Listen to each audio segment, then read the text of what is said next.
So நான் கர்த்தருடைய சமூகத்தில் நான் வார்த்தைக்காக நான் ஜெபிக்கும் போது அந்த வார்த்தையை ஆண்டவர் என்னோடு கூட என்னுடைய இருதயத்திலே அந்த வார்த்தையை பேசினார். வாசிக்கலாம். எண்ணாகமம் 23ஆம் அதிகாரத்தை நாம் எடுத்துக்கொண்டு எண்ணாகமம் 23ஆம் அதிகாரத்திலே 23வது வசனத்தை நாம் எல்லாரும் சேர்ந்து வாசிக்க போகிறோம்.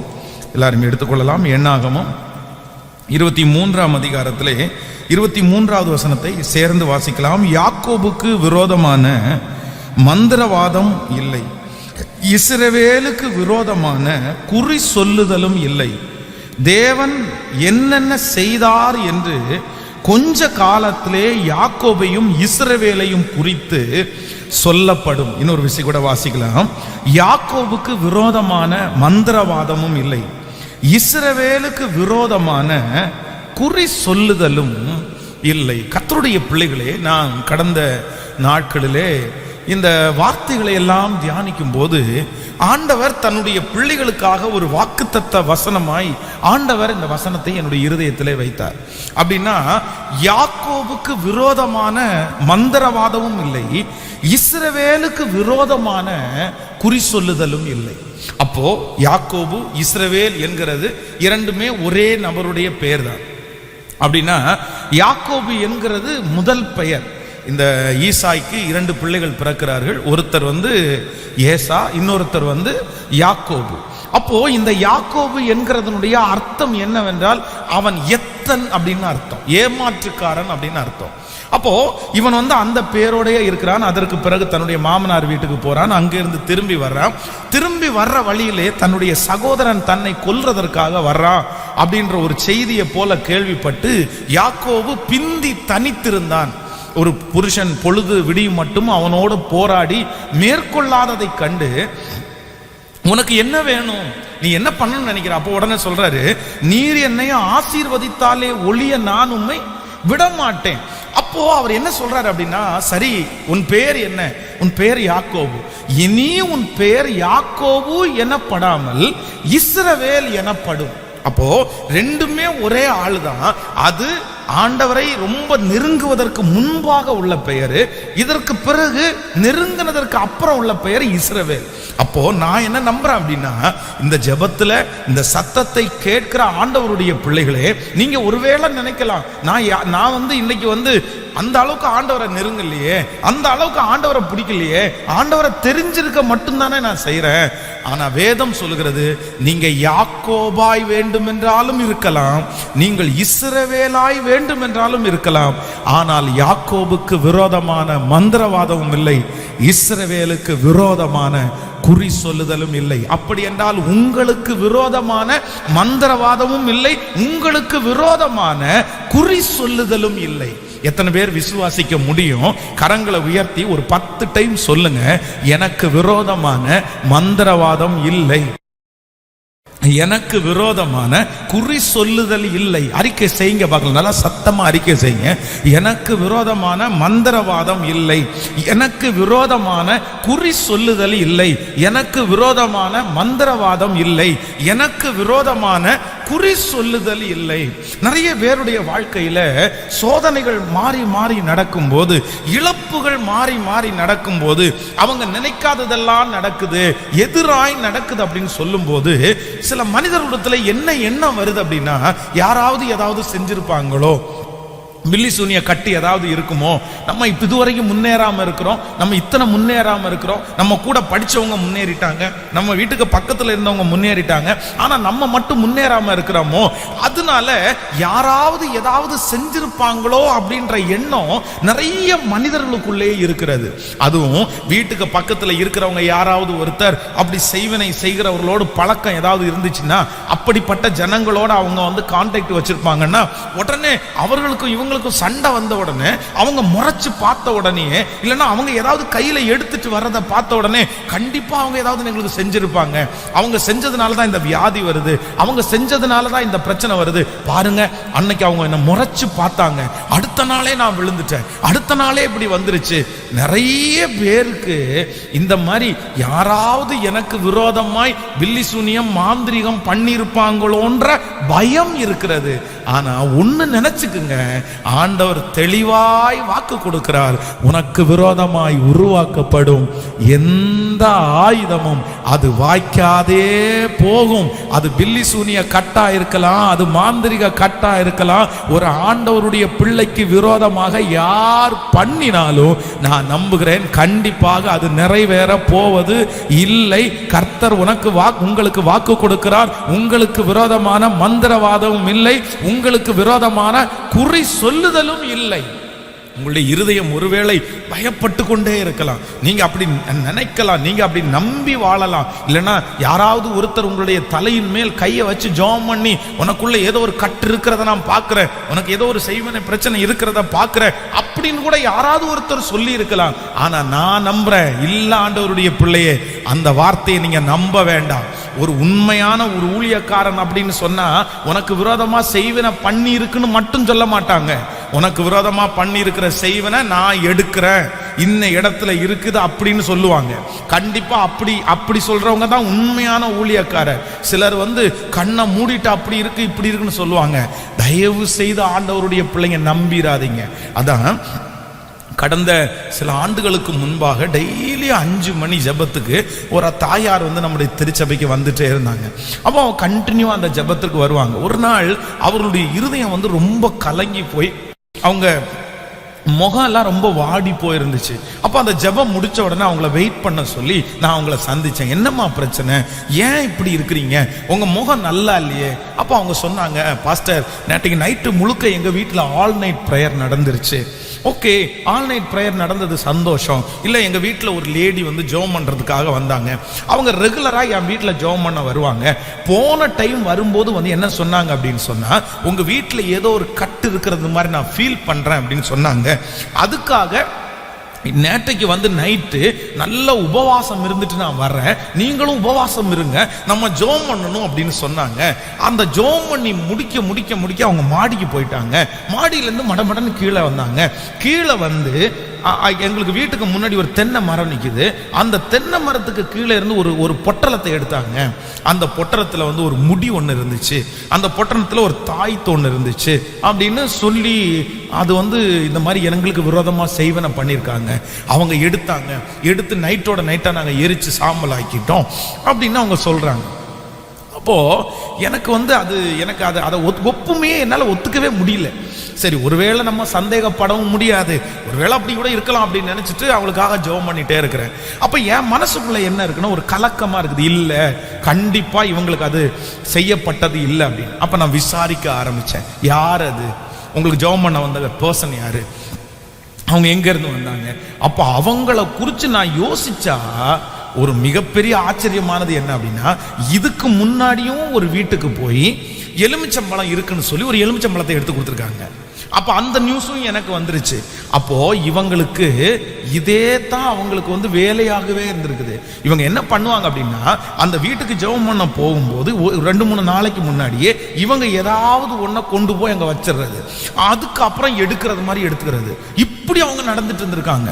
அப்புறம் கண்டுபிடிச்சு பேசி ஜெபம் பண்ணி அவங்களோட அந்த விளக்கத்தோட சொன்னதற்கு பிற்பாடுதான், ஐயோ நான் தப்பு பண்ணிட்டேன், நான் கலங்கிட்டேன், அதுதான் என் பையன் இப்படி இருக்காங்கன்னு நினைச்சிட்டேன் அப்படின்னா அதுக்கப்புறம் அவங்க ஆண்டவருடைய சமூகத்தில் ஒப்பு கொடுத்தாங்க.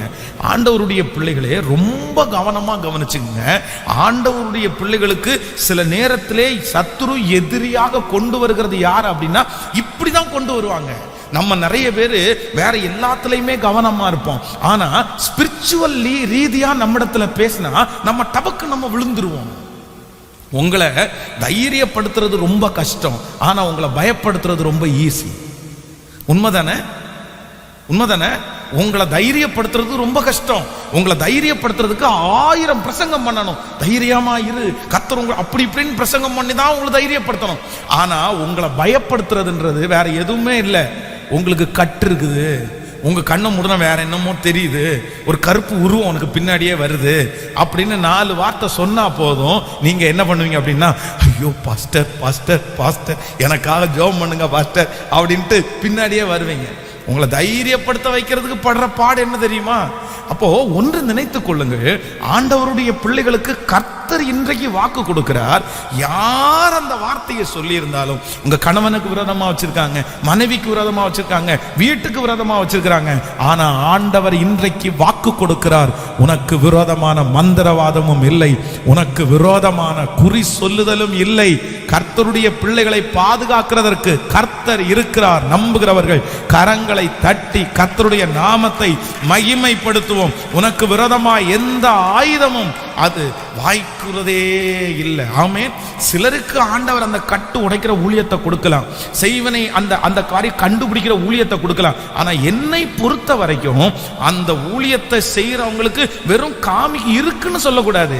இருக்கிறத அவங்க எடுத்து அவங்க கிளியர் பண்ணிட்டாங்கன்னா அவங்க சரியான தேவ மனுஷன், அவங்க தெரியான தேவ மனுஷி. அதனால யார் அப்படி சொன்னாலும் ஆண்டவருடைய பிள்ளைகள் இந்த வார்த்தையை நீங்க என்ன பண்ணணும்னா 100% ஆண்டவரே நான் நம்புகிறேன், எனக்கு விரோதமாய் எந்த ஆயுதமும் இல்லை. நீங்க நிறைய நம்ம சாட்சிகளை கேட்டிருக்கோம். நீங்கள் யூடியூப்ல போய் நீங்க சர்ச் பண்ணி பார்த்தீங்கன்னா மந்திரவாதி அப்படின்னு நீங்க எடுத்து பார்த்தீங்கன்னாலே நிறைய கிறிஸ்தவ ஊழியக்காரங்க தான் வருவாங்க.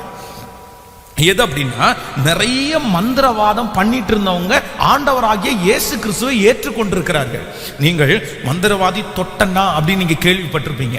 அப்போ அந்த தொட்டனா மந்திரவாதி எலிசபெத் அப்படின்ற ஒரு பொண்ணுக்கு மந்திரவாதம் பண்ணும்போது அந்த மந்திர சக்தி இவரை தொட்டு ஆண்டவர் பெரியவர்ன்றதை நிரூபிச்சு மந்திரம் எல்லாம் போய் மையெல்லாம் போய் இயேசுதான் மெய் அப்படின்னு கண்டுபிடிச்சு ஆண்டவரை ஏற்றுக்கொண்ட சாட்சியை நம்ம எல்லாருமே கேட்டிருக்கிறோம். அப்ப நான் என்ன நம்புறேன்னா, ஒரு உண்மையான ஆண்டவருடைய பிள்ளைக்கு மந்திரவாதம் பில்லி சூனியம் என்கிறது ஒன்றுமே இல்லை.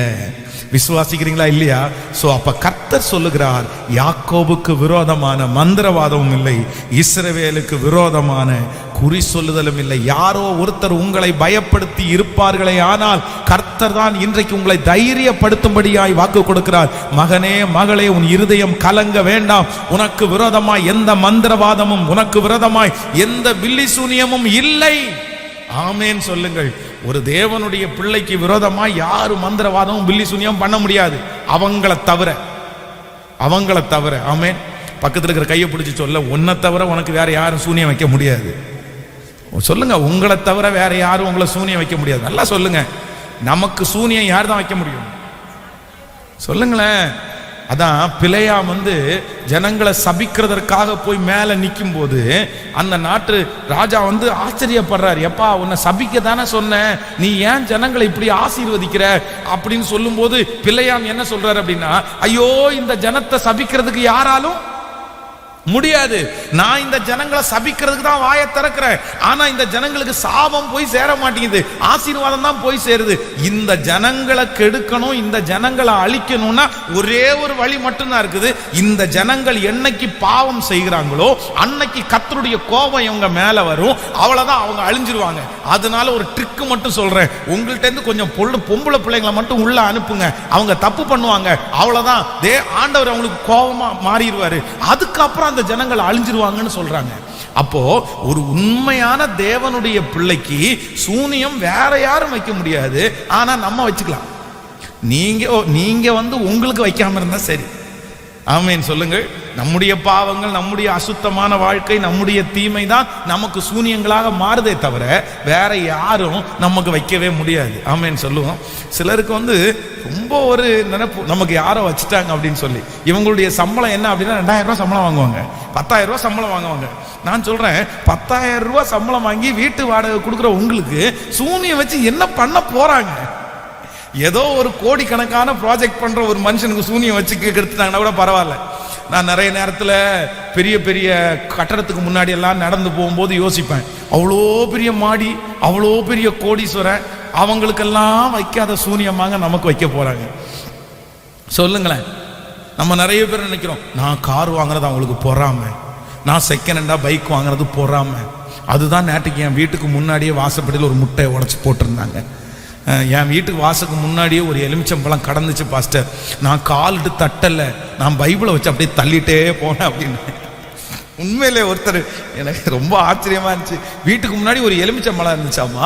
அந்த எலுமிச்சம்பழத்தை கையில தொட்டா ஐயோ ஏதாவது நம்மளை தொட்டுச்சா என்ன பண்றது அப்படின்னு பைபிளை எடுத்துட்டு வந்து பைபிளை வச்சு உருட்டிட்டே போனாங்களாமா. சூப்பரா நல்லா தள்ளுவண்டி பண்ணி பைபிளை நல்லா தள்ளுவண்டி மாதிரி பயன்படுத்துனீங்க அப்படின்னு நினைச்சிட்டேன்.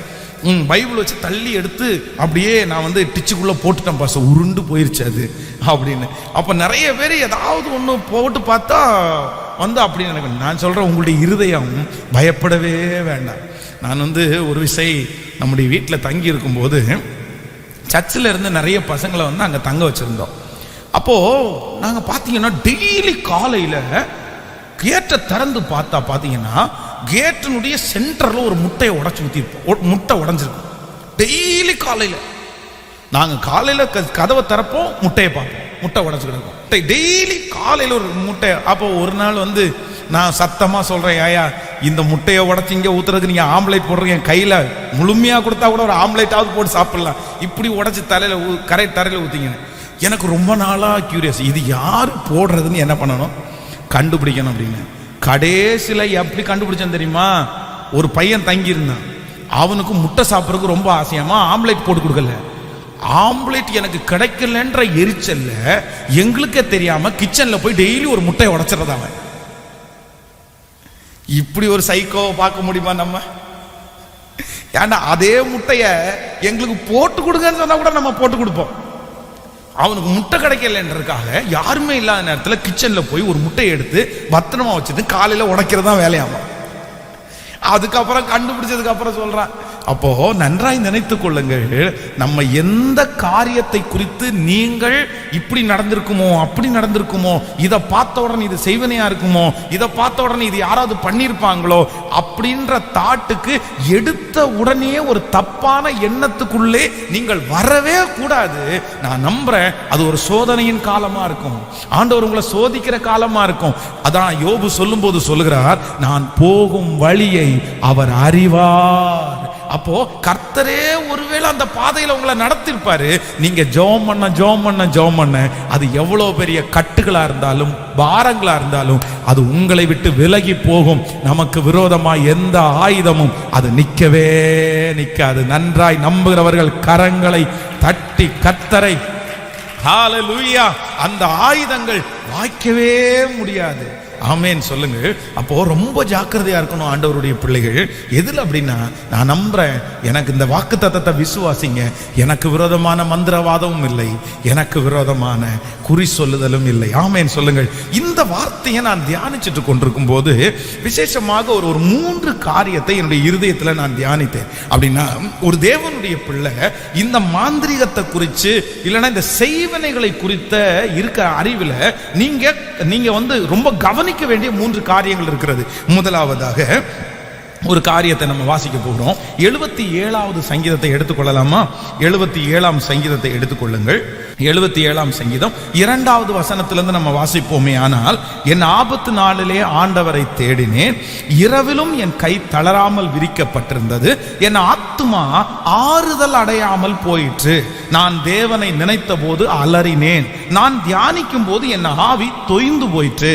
நான் தூங்காதபடி என் கண்ணிமைகளை பிடித்திருக்கிறீர், நான் பேச மாட்டாதபடி சஞ்சலப்படுகிறேன். கவனிங்க எல்லாரும் கவனிங்க. இந்த சங்கீதம் 77 நீங்க ரொம்ப கவனமா நீங்க கவனிக்கணும். மிக முக்கியமான சங்கீதம். அப்படின்னா இந்த சங்கீதத்தை வந்து நீங்க எப்படி புரிஞ்சுக்கணும் அப்படின்னு சொன்னா, ஒரு மனுஷன் வந்து செய்வனை எனக்கு இருக்கு அப்படின்னு நம்புற ஒரு மனுஷன் இப்படிதான் இருப்பான் பாருங்க. ஃபர்ஸ்ட் வசனம், இரவிலும் என் கை தளராமல் விரிக்கப்பட்டிருந்தது, என் ஆத்துமா ஆறுதல் அடையாமல் போயிற்று. அப்போ ஒரு மனுஷன் பொதுவாக ஜெபிக்கும் போது அவனுடைய ஆத்துமாவுக்கு என்ன வரணும்? ஆறுதல் வரணும். ஆனா இந்த மனுஷன் ஜெபிக்கும் போது என்ன வரல? ஆறுதல் வரல. 2வது, நான் தேவனை நினைக்கும் போது அலறினேன், நான் தேவனை நினைக்கும் போது என் ஆவி தொய்ந்து போயிற்று. அப்போ நம்ம ஆண்டவரை நினைக்கும் போது நம்ம பூஸ்ட் ஆகுமா, தொய்ந்து போவோமா? அடுத்த வசனத்தை, நான் தூங்காதபடி என் கண்ணிமைகளை பிடித்திருக்கிறேன், நான் பேச மாட்டாதபடி சஞ்சலப்படுறேன். பூர்வ நாட்களையும் ஆதி காலத்து வருஷங்களையும் சிந்திக்கிறேன். ராக்காலத்தில் என் சங்கீதத்தை நினைத்து என் இருதயத்தோடு சம்பாசித்துக் கொள்கிறேன். என் ஆவி ஆராய்ச்சி செய்கிறது. ஆண்டவர் நித்திய காலமாய் தள்ளி விடுவாரோ? இனி ஒருபோதும் தயவு செய்யாதிருப்பாரோ? அவருடைய கிருபை முற்றிலும் அற்று போயிட்டோ? வாக்குத்தத்தமானது தலைமுறை தலைமுறைக்கும் ஒளிந்து போயிட்டோ? தேவன் இரக்கம் செய்ய மறந்தாரோ? கோபத்தினால் தமது உருக்கமான இரக்கங்கள் அடைத்துக் கொண்டாரோ என்றேன். அப்பொழுது நான், இது என் பலவீனம். சொல்லுங்க, எல்லாரும் சேர்ந்து சொல்லுங்க. அப்பொழுது நான், இது என் பலவீனம். எது அவருடைய பலவீனம்? எது அவருடைய பலவீனம்? அதான் இதுக்கு முன்னாடி நீங்க பார்த்துட்டீங்கன்னா, நான் தூங்காம இருக்கிறது என் பலவீனம், நான் பேச மாட்டாதபடி சஞ்சலப்படுறது என் பலவீனம், பூர்வ நாட்களையும் ஆதி காலத்தையும் நான் நினைத்து துக்கப்படுறது என் பலவீனம். ஆண்டவர் என்னை தள்ளி விடுவாரோ? இனி தயவு செய்யாதிருப்பாரோ? கர்த்தர் என்னை கைவிட்டாரோ அப்படின்னு நினைக்கிறது அது செய்வனை இல்ல, அது மாந்திரிகம் இல்ல. அது என்னது? சத்தமா சொல்லுங்க. நீங்க இது மூணுக்கும் அண்டர்ஸ்டாண்ட் பண்ணிக்கணும். ஒன்னு, மனநலமா பாதிக்கப்பட்டது. ரெண்டு, பிசாசு. ஒன்று மனநலம் பாதிக்கப்பட்டது, இரண்டாவது பிசாசு, மூன்றாவது அது கர்த்தரே அனுமதிச்சது. இது மூணையும் சில வேளைகளில் ஆண்டவருடைய பிள்ளைகளுக்கு இதை வித்தியாசம் பார்க்கிறதுக்கு தெரியாது. மனநலமா பாதிக்கப்பட்டதும் பிசாசு பிடிச்சதும் சிலருக்கு பார்த்தீங்க அப்படின்னா ஒரே மாதிரி தான் தெரியும். அதை டிஃப்ரெண்ட் பண்ண தெரியாது. நான் கடந்த சில மாதங்களுக்கு முன்பாக ஒருத்தர் ஜெபிக்க வந்தாங்க. அப்போ அவங்க ஜெபிக்க வரும்போது உங்களுக்கு என்ன பிரச்சனைன்னு கேட்டேன். அப்போ என்ன சொன்னாங்க அப்படின்னு சொன்னால், எனக்கு இந்த மாதிரி பிசாசு பிடிச்சிருக்கு அப்படின்னு சொன்னாங்க. நீங்கள் பிசாசு பிடிச்சிருக்கீங்கன்றதை எப்படி சொல்கிறீங்கன்னு கேட்டேன். அப்போ அவங்க சொன்னாங்க, நீங்கள் ஜெபம் பண்ண ஆரம்பிக்கும் போது நான் ஆடுவேன், என் தலையெல்லாம் சுத்தும், நான் என்ன பண்ணுறேன்னே அப்படி என்ன யாரும் அடக்க முடியாது அப்படின்னு சொன்னாங்க. சரி, ஓகே, நம்ம பார்த்துக்கலாம். பிசாசு அப்படின்னா நீங்கள் பயப்பட வேண்டிய அவசியம் இல்லை, நம்ம ஜெபம் பண்ணி அந்த பிசாசை துரத்திடலாம் அப்படின்னு சொல்கிறேன். அப்போ அவங்களுடைய தலை மேலே கையை வச்சு ஜெபம் பண்ண ஆரம்பிக்கிறேன். ஜெபம் பண்ண அந்த மாதிரியே ஆட ஆரம்பிச்சாங்க, ரொம்ப ஆட ஆரம்பிச்சாங்க. அப்போ திரும்ப ஜெபம் பண்ணும்போது பார்த்தீங்க அப்படின்னு சொன்னால், தன்னுடைய கையினால என்ன பண்ணுங்கன்னா, அவங்க ஒரு ரொம்ப மெலிசான ஒரு பேண்ட் ஒன்று போட்டிருந்தாங்க. அப்படியே தன்னுடைய கையை வச்சு அப்படி இப்படி இழுத்தாங்க. அந்த பேண்ட் கிழிஞ்சிருச்சு, அந்த துணி கிழிஞ்சிருச்சு. கிழிஞ்ச அடுத்த நிமிஷத்துல அவங்க ஆடிட்டே இருக்காங்க, அவங்க தலை ஆடிட்டே இருக்குது. ஆனா அவங்களுடைய கால் தெரியுன்றதுக்காக அவங்க கையினால என்ன பண்றாங்க அப்படின்னு சொன்னா, அந்த துணியை வச்சு காலை மறைச்சிட்டே இருக்காங்க. அப்ப நான் பிரேயரை நிப்பாட்டிட்டு அவங்கள்ட்ட கேட்டேன், சிஸ்டர், நீங்க இப்ப நான் ஜெபம் பண்ணும் போது நீங்க துணியை கிழிச்சிங்க, நீங்க ஞாபகத்தோட தான் கிழிச்சிங்களான்னு கேட்டேன். அது எனக்கு தெரியல அப்படின்னாங்க. அப்போ நீங்க துணியை கிழிச்ச உடனே உங்க கால் தெரியுது அப்படின்றதுக்காக நீங்க அதை கையினால க்ளோஸ் பண்ணீங்களே, நீங்க எப்படி க்ளோஸ் பண்ணீங்க? இல்ல, கால் தெரிஞ்சிடக்கூடாது, அதை யாரும் பாத்திரக்கூடாதுன்னு தான் க்ளோஸ் பண்ணேன். அப்ப நான் என்ன சொன்னேன் அப்படின்னு சொன்னா, உண்மையான பிசாசு உங்களுக்குள்ள இருக்குமே ஆனால் கண்டிப்பா நீங்க என்ன பண்ண மாட்டீங்கன்னா, உங்களுக்கு என்ன இருக்காது, அந்த கான்சியஸ் உங்களுக்குள்ள இருந்திருக்காது. பட் உங்களுக்குள்ள அந்த கான்சியஸ் இருக்குது அப்படின்னு சொன்னா கண்டிப்பா உங்களுக்குள்ள என்ன இல்லை, பிசாசு. இது நீங்களாகவே யோசிச்சு யோசிச்சு யோசிச்சு எனக்குள்ள பிசாசு இருக்குன்னு நீங்க நம்பினதுனாலதான் உங்களுக்கு இந்த பிசாசு கிரியை செய்தே தவிர உங்களுக்குள்ள பிசாசு இல்லை சிஸ்டர், உங்களுக்குள்ள பிசாசு இல்லை. நல்லா நினைச்சுக்குங்க. இன்னைக்கு நிறைய பேரு அவங்களுக்குள்ள பிசாசு இல்லை, அவங்களுக்குள்ள செய்வனே இல்லை. அதான் இந்த சங்கீதக்காரன் சொல்லும் போது ரொம்ப அழகா சொல்றாருல, இது என் பலவீனம்.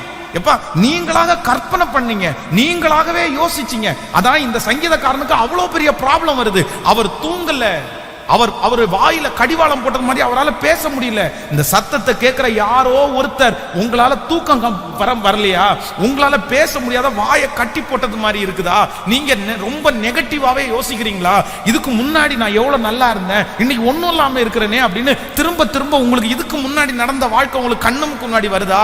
ஆண்டவர் கைவிட்டாரா, ஆண்டவர் என் கூட இல்லையோ, கர்த்தர் என்ன மறந்தாரோ, என் தப்புக்கு கர்த்தர் என்ன தண்டிக்கிறாரோ அப்படின்ற எண்ணம் உங்களுக்குள்ளே இன்றைக்கு இருக்குமானால் நான் நம்புறேன் அது பிசாசோ செய்வனையோ இல்ல கர்த்தர் கைவிட்டதோ அர்த்தம் அல்ல, அது உங்க பலவீனம். உங்க பலவீனம். நீங்களாகவே அப்படி இருக்குது, எனக்கு அப்படி கர்த்தர் கைவிட்டார்னு நீங்க தான் யோசிச்சு அப்படி நடக்கிறீங்களே தவிர கண்டிப்பாக ஆண்டவர் உங்களை என்ன பண்ணலைன்னா கைவிடவே இல்லை. சோ நம்பர் 1, முதலாவதாக ஒரு செய்வினை இல்லைன்னா ஒரு பிலிசூனிய கட்டுகள், இந்த உலகத்தில் இருக்கிற பிசாசு உங்களை தொடக்கூடாது அப்படி நினைச்சீங்கன்னா முதல்ல எனக்கு பிரச்சனை இல்லைன்னு நீங்க அறிக்கை செய்யணும். ஆமேன்னு சொல்லுங்கள். பக்கத்தில் இருக்கிற கரங்களை பிடிச்சி சொல்லுங்க, எனக்கு ஒன்றும் இல்லைன்னு சொல்லுங்க. ஒன்றும் இல்லைன்னா கடுகு இல்லைன்னு இல்லை, மிளகா இல்லை, நம்ம அதை கிளியராக சொல்லுவோம். எனக்கு கடுகுறப்ப இல்லை, கடுகு இல்லை, அப்படி இல்லை, அந்த இல்லை இல்லை. நீ சொல்லணும், எனக்கு என்ன இல்லைன்னா எனக்கு எந்த பிரச்சனையும் இல்லை, என் கூட கர்த்தர் இருக்கிறாரு. அப்போ சிலருக்கு ரொம்ப சந்தோஷம், எனக்குள்ள பிசாசு இருக்குன்னு சொல்றதுல ரொம்ப சந்தோஷம், எனக்குள்ள செய்வனை இருக்குன்றதுல அவ்வளோ பெரிய சந்தோஷம். எனக்கு நான் ஜோம் அம்மா ஒண்ணுமே இல்லைம்மா, இருக்கு பாஸ்டர், இருக்கு, இல்லைன்னா இப்படி எல்லாம் பண்ணுமா, இல்லைன்னா இப்படி, அடா இல்லைன்னு சொல்லுங்கம்மாண்ணா. ஐயோ சாமி, அதான் நான் ஃபர்ஸ்ட் சொன்னேன்ல, இருக்குன்னு சொல்ல வைக்கிறது ஒரே நிமிஷத்துல சொல்ல வைக்கலாம். கண்ணை மூடிட்டு உனக்கு இருக்குமா அப்படின்னா ஆமே எனக்கு இருக்குன்னு வாங்க. அம்மா உனக்கு இல்லம்மா அப்படின்னா நீங்க பாங்க பாஸ்டர், நீங்க எஃபெக்டே இல்லை, நம்மளதான் நம்மளை குற்றப்படுத்தி நீங்க ஜெபம் பண்ணிட்டு வாங்க பாஸ்டர், நீங்க 21 நாள் உபவாசம் இருங்க, அப்ப நான் வந்து கேட்கறேன் உங்கள்கிட்ட. ஏன்னா நீங்க ஆவிக்குள்ள இப்ப இல்ல, பக்கத்துல இருக்கிற பாஸ்டர் கண்ணை மூடிட்டு இருக்குன்றாரு, நீங்க என்ன இல்லன்றீங்க. அப்போ உங்க சந்தோஷம் என்னன்னா இருக்குன்னாதான் ஊழியக்காரனாவே ஏத்துக்குவீங்க போல தெரியுது. கொஞ்ச நாள் தாண்டி அப்படி மாறிடுமோ என்னன்னு தெரியல. சிலருக்கெல்லாம் கண்ணை மூடி இருக்குன்னு சொன்னாதான் இவர் நல்ல ஊழியக்காரர், இல்லைன்னு சொல்றவங்க ஐயோ. சிலர்லாம் ஜோம் பண்ண வரும்போது அவங்க வரும்போதே எனக்குள்ள இந்த மாதிரி கட்டு இருக்கு, அந்த மாதிரி கட்டு இருக்கு, இப்படி கட்டு இருக்குது, இப்படி பிசாசு இருக்குது. ஜோம் பண்ணி அம்மா இல்லம்மா உங்களுக்கு ஒண்ணுமே இல்லம்மா, இல்லை இன்னும் கொஞ்சம் ஜோம் பண்ணி சொல்லுங்க, இன்னும் கொஞ்சம் ஜோம் பண்ணி சொல்லுங்க, நான் இன்னும் கொஞ்சம் நேரம் வெயிட் பண்றேன், நீங்க கொஞ்ச நேரம் ஜோம் பண்ணிட்டு வாங்க. என்ன அட்டூழியம் பண்றாங்கன்னு நினைக்கிறீங்க? சிலர்லாம் இல்லைன்னு சொல்லி புரிய வைக்கவே முடியல. இன்னைக்கு வரைக்கும் நீங்க நம்ம வந்து சிரிக்கிறோம். கிட்டத்தட்ட நான் வந்து இந்த 15 வருட 18 வருடத்துல ஊழியத்துல ஒருத்தங்க ஒரு 15 வருஷமா சந்திக்கிறேன். இன்னைக்கு வரைக்கும் அவங்களுக்கு ஒண்ணுமே இல்லைங்க, அவங்களுக்கு பிசாசே இல்லை, ஆனா இருக்குன்னு அவங்க விசுவாசிச்சு இன்னைக்கு வரைக்கும் வாழ்நாள் முழுக்க வேஸ்ட் பண்ணிட்டு இருக்காங்க. இன்னைக்கு வரைக்குமே சைக்காலஜி டேப்லெட் சாப்பிட்டுட்டு இருக்காங்க. என்னன்னா அவங்க வந்து பிரேயர் முடிச்சுட்டு அவங்க வீட்டுக்கு போகும்போது ஒரு விக்கிர கோயில் பக்கத்துல இருந்திருக்குது. அங்க போகும்போது அங்க இருந்து போகும்போது மழை அடிச்சிருக்கு. மழை அடிக்கும் போது அவங்களுக்கு குளிர் வந்திருக்குது. அன்னைக்கு நைட் அவங்க காய்ச்சலா வீட்டுல படுத்து கிடக்குறாங்க. அவங்க வந்து சாதாரணமா நினைக்கும் போது அவங்க வீட்டுல வந்த ஒரு லேடி வந்து கேட்டாங்க, நிறைய சர்ச்சு முடிச்சுட்டு இந்த வழியா வந்தீங்களான்னு கேட்டிருக்காங்க. ஆமா அந்த வழியில வந்திருக்கேன் அப்படின்னா, ஐயோ அந்த வழியில வந்தானா காத்து அடிச்சிருக்குமே உனக்கு அப்படின்னு இருக்காங்க. என்ன காத்து அப்படின்னு கேட்டா, அதான் நம்ம சொல்லுவோம்ல காத்து அடிச்சிருச்சு அப்படின்னு, அந்த மாதிரி காத்து அடிச்சிருச்சு, அது ஒரு பிசாசு அப்படின்னு சொன்ன உடனே இவங்களுக்கு குளிர் காய்ச்சல் போனது திரும்ப வந்துருச்சு. குளிர் காய்ச்சல் போய் திரும்ப வந்து அன்னைக்கு முதல் இவங்களுக்கு காய்ச்சல். இப்ப என்ன ஆச்சு அப்படின்னா இவங்களுக்கு வந்து ஒரே சபிக்கிறது, இயேசுவின் நாமத்தில் சபிக்கிறேன், இயேசுவின் நாமத்தில் விக்கிர கோட்டை சபிக்கிறேன், இயேசுவின் நாமத்தில் பொல்லாத ஆவியை என்னை விட்டு வெளியே போ, அங்க இருந்தாதானமா போ. இப்படியே உள்ளுக்குள்ள கற்பனை இது நடந்த சம்பவம். கற்பனை பண்ணி பண்ணி பண்ணி பண்ணி இன்னைக்கு பாத்தீங்கன்னா மன அழுத்தத்துக்குள்ள ஆளாகி டேப்லெட் சாப்பிட்டுட்டு இருக்காங்க. ஆனா நான் எத்தனையோ அவங்களுக்கு கவுன்சிலிங் கொடுத்து ஜெபம் பண்றேன், அவங்கள சரி பண்ணவே முடியலங்க. ஏன் அவங்கள சரி பண்ண முடியலன்னா எனக்குள்ள இருக்குன்ற அந்த வார்த்தையை விட்டுட்டு அவங்க வெளியே வரவே மாட்டேங்கிறாங்க. நான் என்ன சொன்னேன்னா, அம்மா உங்களுக்காக நான் நிறைய ஜெபம் பண்ணணுமா, நான் ஜெபம் பண்றேன், பட் நீங்க இல்லைன்னு என்னைக்கு நினைக்கிறீங்களோ அன்னைக்கு தான் என் ஜெபமே உங்களுக்கு கிரிய செய்யும், அன்னைக்கு தான் உங்களை வெளியே நான் தூக்கி எடுக்கவே முடியும், இல்லைன்னா ஒண்ணுமே பண்ண முடியாதுமா. இன்னைக்கு வரைக்கும் 15 வருஷமா சிக்காயிட்டு இருக்காங்க. இன்னைக்கு இந்த ஜெபத்துல இந்த சத்தத்தை கேட்கிற ஒவ்வொருத்தருக்கும் நான் சொல்றேன், முதலாவதாக உங்களுக்கு வாழ்க்கையில நீங்க வெற்றியா வாழணும்னா செய்வினை இந்த மாதிரி எல்லாம் முதல்ல என்ன நினைங்கன்னா, எனக்கு ஒன்றும் இல்லைன்னு நினைங்க. எனக்குள்ள பிசாசு இல்லை, எனக்குள்ள செய்வினை, எனக்குள்ள மாந்திரிக கட்டு. நிறைய பேருக்கு வாய் வர மாட்டேங்குதே சொல்றதற்கு. நல்லா சொல்லுங்க, அறிக்கை செய்யுங்க பார்க்கலாம். எனக்குள்ள சாபம் நிறைவானது வந்த உடனே குறைவானது ஓடி போகுமா இல்லையா? நிறைவான இயேசு உங்களுக்குள்ள இருக்காரா இல்லையா? நிறைவான பரிசுத்தம் உங்களுக்குள்ள இருக்கா இல்லையா? கர்த்தருடைய ரத்தத்தின் வல்லமை உங்களுக்குள்ள இருக்கா இல்லையா? உலகத்துல அவ்வளவு பெரிய அநியாயம், அக்கிரமம், பாவத்தை தண்ணி மாதிரி குடிக்கிற ஒருத்தனை பிசாசு பிடிக்கலையாமா? ஆண்டவருடைய சமூகத்துல பைபிளை தூக்கி இடைவிடாமல் ஆராதிச்சு கர்த்தருடைய வார்த்தையை கேட்டு ஆராதிக்கிற உங்களுக்கு எப்படிங்க பிடிக்கும்? உங்களை எப்படிங்க தொடும்? சொல்லுங்க, எப்படி தொடும்? நீ இயேசுவின் நாமத்தினால அப்படின்னு அந்த இயேசுன்ற ஒரு பேரை கேட்டாலே நடுங்குது அந்த பிசாசு. அப்ப அது உங்களை என்ன பண்ணும் சொல்லுங்க? அந்த விசுவாசம் ஆண்டவருடைய பிள்ளைக்கு இருக்க வேண்டாம்? இன்னைக்கு முதல் ஒரு தீர்மானம் எடுங்க. ஆண்டவரே, எனக்குள்ள அந்த போராட்டம், எனக்குள்ள அந்த சாபம் இல்லைன்னு நீங்க நினைச்சிட்டீங்கனாலே நான் சொல்றேன் 3 மாசத்துக்குள்ள உங்களுக்கு பரிபூர்ண விடுதலை உங்களுக்கு கிடைச்சிடும். ஆமேன்னு சொல்லுவோம். இது என் பலவீனம், இது என்னால உண்டானது. இந்த குடும்ப பிரச்சனைக்கு காரணம் நான் தான். நான் ஜெபம் பண்ணாம இருந்ததான் காரணம். நான் தப்பு பண்ணதான் காரணம். இந்த வியாதிக்கு நான் தான் காரணம். இந்த மன போராட்டத்துக்கு நான் தான் காரணம். இந்த தூங்காம இருந்ததுக்கு நான் தான் காரணம். இந்த நஷ்டத்துக்கு நான் தான் காரணம். நான் சரியா நடக்கல, நான் தூங்க வேண்டிய நேரத்துக்கு தூங்கல, நான் என் உடம்ப கெடுத்துட்டேன். இது என் பலவீனம்னு நினைச்சு உங்களை கரெக்ட் பண்ணிருங்க. நான் சொல்றேன், பிசாசெல்லாம் ஒன்றும் உங்களை சேதப்படுத்த முடியவே முடியாது. நம்புறவங்க கரங்களை தட்டி கர்த்தருடைய சமூகத்துல இஸ்ரவேலுக்கு விரோதமான மந்திரவாதமும் இல்லை, யாக்கோபுக்கு விரோதமான குறி சொல்லுதலும் இல்லை. ஹல்லேலூயா. விசுவாசிக்கிறீங்களா இல்லையா? சோ இன்றைக்கு ஒரு பெரிய தீர்மானத்தோட நம்ம கடந்து போறோம்.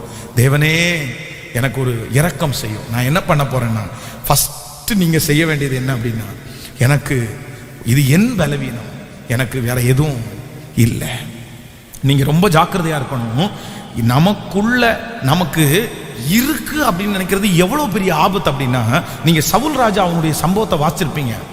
சவுல் ராஜாவுக்கு தாவீது எதிரியா எதிரி இல்லையா? சத்தமா சொல்லுங்க பார்க்கலாம் எல்லாரும். எதிரியா?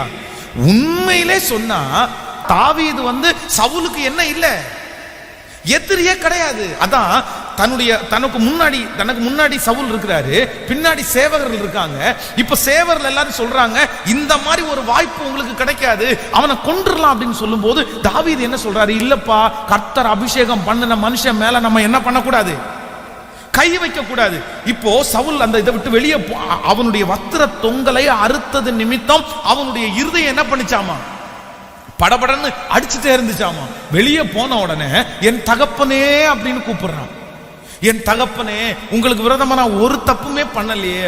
உடனே சவுல் சொல்றாரு, என் மகனே அப்படின்றாரு.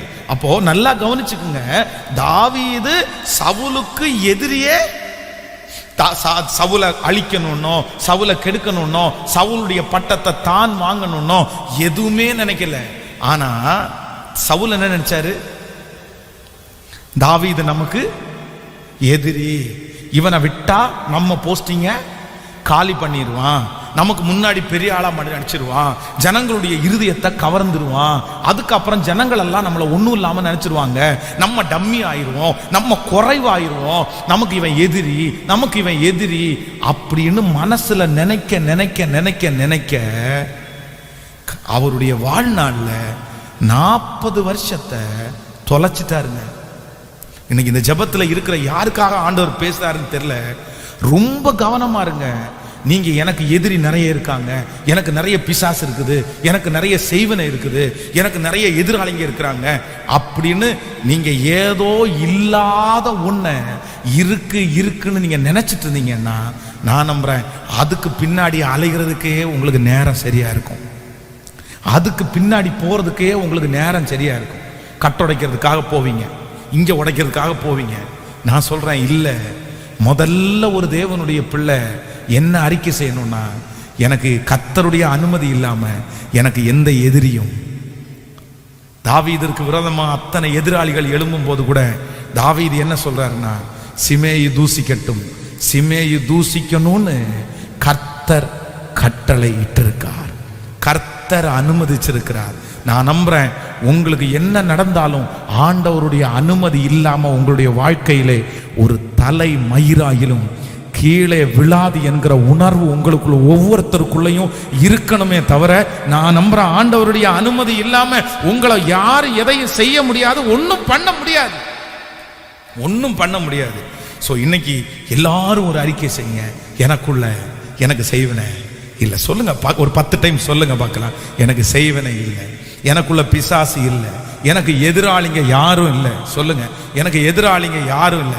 நானா இதை உண்டு பண்ணினேன். இந்த பிரச்சனைக்கு காரணம் நான் தான் யோசிச்சு உண்டு பண்ணேன். நான் தான் திங்க் பண்ணி உண்டு பண்ணேன். நான் தான் பயப்பட்டு உண்டு பண்ணேன். எனக்கு ஒன்றும் இல்லை, ஒன்றும் இல்லை. என்னோடு கூட இருக்கிறவர் பெரியவர், எனக்குள்ளே இருக்கிறவர் பெரியவர். சொல்லுங்க, கையை உயர்த்தி சொல்லுங்க, எனக்கு ஒன்றும் இல்லைன்னு சொல்லுங்க. எனக்கு எதிராளிகள் இல்லை, எனக்கு எதிராளிகள் என் கர்த்தரை விட பெரியவர்கள் இல்லை. எனக்கு என் தேவன் எனக்கு பெரியவரா இருக்கிறார். ஆமென் சொல்லுங்க. சோ நம்பர் 1, முதலாவதாக உங்களுடைய இருதயத்தில் நீங்க ஃபிக்ஸ் பண்ணிக்கணும் என்ன அப்படின்னா, எனக்கு எந்த எதிரியும் இல்லவே இல்லை, இது என் பலவீனம். நீங்க மறந்துடக்கூடாது எல்லா சூழ்நிலையிலையும்.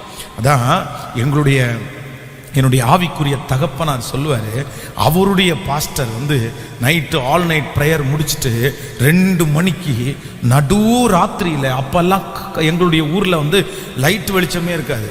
லைட்டே எப்போ வந்துச்சு அப்படின்னா, நான் 4th 5th ஸ்டாண்டர்ட் படிக்கும்போது தான் ஃபஸ்ட்டு எங்கள் ஊர்லேயே கரண்ட் வந்துருச்சு. அப்போ தான் அந்த பல்பெல்லாம் போட்டு தொட்டு பார்ப்போம். நைட்டு 12 மணி வரைக்கும் தூங்க மாட்டோம், அந்த லைட்டை போட்டு பார்த்துட்டே இருப்போம். அப்போ தான் அந்த 4th ஸ்டாண்டர்ட் படிக்கும்போது தான் ஃபஸ்ட்டு எங்கள் ஊரில் கரண்ட் வருது. பல்பெல்லாம் போட்டு, அந்த குண்டு பல்பு போட்டு, ஐயோ பயங்கரமாக இருக்கும். அப்படியே இன்னைக்கு நினைச்சாலும் அது சந்தோஷமா இருக்குது. அந்த கரண்ட் அந்த நாள் நாங்கள் தூங்காமல் இருந்தது, லைட்டை போட்டு பார்த்தது, அந்த சுவிட்ச் போடும்போது ஒரு சவுண்டு வரும் பாருங்களேன், அந்த சவுண்டை பார்த்து ரசித்தது, அதெல்லாம் இப்போ ஞாபகம் வருது. அவ்வளோ அப்படி எங்கள் ஊரில் கரண்டே இருக்காது. அப்போது எங்கள் பாஸ்டருடைய அந்த பாஸ்டர் நைட்டு 2 மணிக்கு நடு ராத்திரியில் கல்லறை தோட்டம் இருக்கிற இடத்துல சுடுகாடெலாம் நடந்து வருவாராம். அவ்வளோ தைரியமா. ஒரு நாள் சுடுகாட்டில் நடந்து வரும்போது பயங்கரமான மழை. அந்த மழை பெஞ்சிட்டே இருக்கும்போது அவர் என்ன பண்ணாருன்னா, ஒரு இடத்துல ஒரு திண்டு மாதிரி ஒரு இடத்துல இருந்துச்சு, ஒரு கட்டணம், ஒரு திண்டு. அந்த திண்டில் மழைக்காக ஒதுங்கி என்ன பண்ணாராமா, நைட்டு படுத்து தூங்கிட்டு காலையில் போகலான்னு படுத்துட்டாராமா. படுத்தா ஒரு குட்டி பிசாசு, அங்கிருந்து ஒரு பிசாசு அந்த நபர்கிட்ட போச்சாமா, அதுக்குரிய உரிமையாளர்கிட்ட போய், நீ முதல்ல ஒரு கொடையை எடுத்துட்டு போனுச்சாமா. எங்க பாஸ்டர் சொன்ன அந்த சம்பவம், கொடை உடனே அவர் ஒரு கொடையை எடுத்துட்டு என்னடா அப்படின்னு போய் பார்த்தா ஒருத்தர் படுத்து தூங்கிட்டு இருக்காராமா. இவன் இங்கே இருந்தா நான் இங்கே இருக்க மாட்டேன்னுச்சாமா.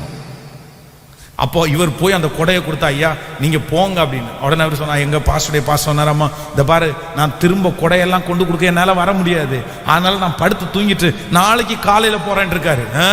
நீங்க தயவு செய்து இங்க இருக்காதீங்க, நீங்க போங்க, நீங்க இந்த கொடையை தராட்டி கூட பரவாயில்ல அப்படின்னு சொல்லி கெஞ்சி அனுப்பி வச்சாங்களாம். அப்போ அவங்க அவ்வளோ தூரம் தைரியமானவங்களா இருந்திருக்காங்க. தங்களுக்குள்ள எந்த பிரச்சனையும் இல்லைன்றத அவங்க நிரூபிச்சுட்டே இருந்தாங்க.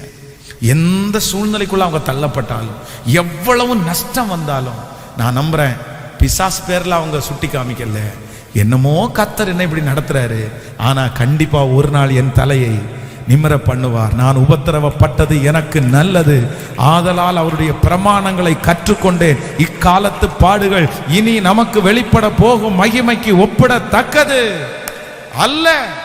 இக்காலத்து பாடுகள் இனி நமக்கு வெளிப்பட போகும் மகிமைக்கு ஒப்பிடுது.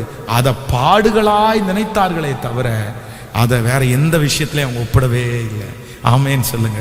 ஸோ நீங்கள் மறந்துடக்கூடாது. சாகிற வரைக்கும் ஒன்று ஞாபகம் வரணும். என்ன அப்படின்னா, எனக்கு இருக்குன்ற முடிவுக்கு வந்துடக்கூடாது, எனக்கு இல்லைன்னு நம்புவீங்களா? உங்கள் வீட்டுக்கு முன்னாடி போய் நின்று சொல்லுவீங்களா?